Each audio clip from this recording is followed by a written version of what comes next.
Hello, my name is Georgia. I'm here to speak about communication and dysregulation. So, this is the effects of trauma on our bodies. So, imagine you're at dinner. Your hands are sweaty, your heart starts beating out of your chest, and you start freezing up. And you're thinking, what's wrong? So, the common misconception is that this is a lack of emotional control.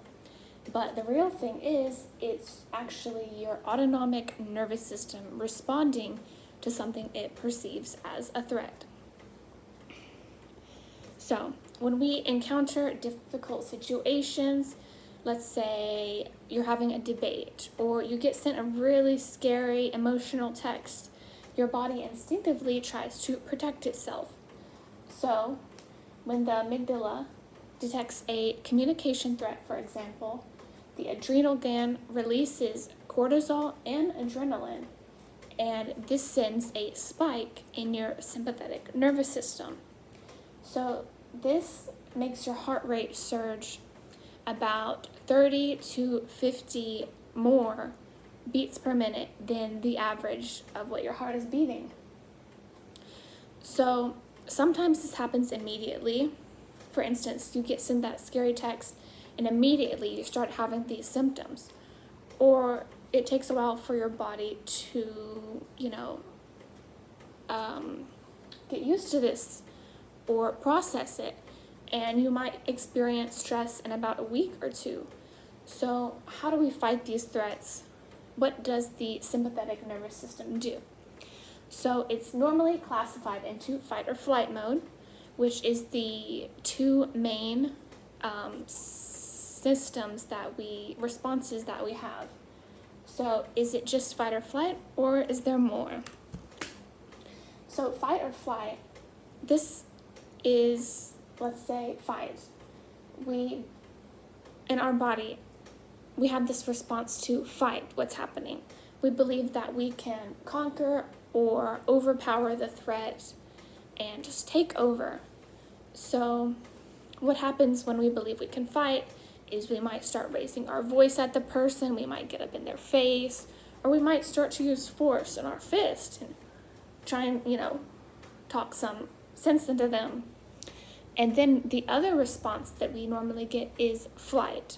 So this is when our body feels, that it's too dangerous, we need to run, like a rabbit in a field.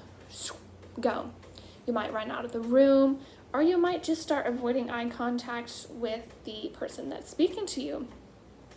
And other ways are we escape through our mind. We might start thinking of something else, we might start dissociating, something like that. But we actually have two more responses that are less talked about, and that is freeze and fawn. So freeze is when we are totally stressed out. We can't comprehend the situation at all in our mind. So our body locks up. We start playing dead, like a possum in a road, just dead. So your mind and your body go blank. You can't think of anything to do. You have no idea what to do in this situation. You're scared, and your body just starts slowing down, heart rate slow. No sweat, no shivering, slow. Our body temperature actually drops in this state because we are so terrified in the moment. You might become paralyzed in this moment. So you also lose the ability to speak, which is such a scary thing. You can't stand up for yourself in this situation at all. So we freeze to protect ourselves.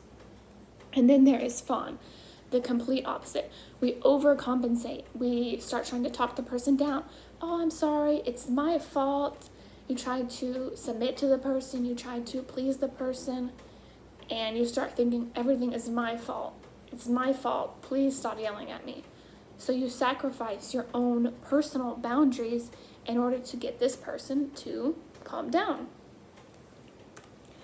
So another thing that happens in our body is sometimes this misfires. Sometimes we're at work doing nothing wrong and our body just starts dysregulating. And it's based on events that may have happened 2 to 3 weeks ago. So what can we do to start regulating our body again? You can, first off, the most effective way is interpersonal communication. That is dialogue with yourself, talking to yourself either out loud, in your mind, trying to keep yourself in our own body.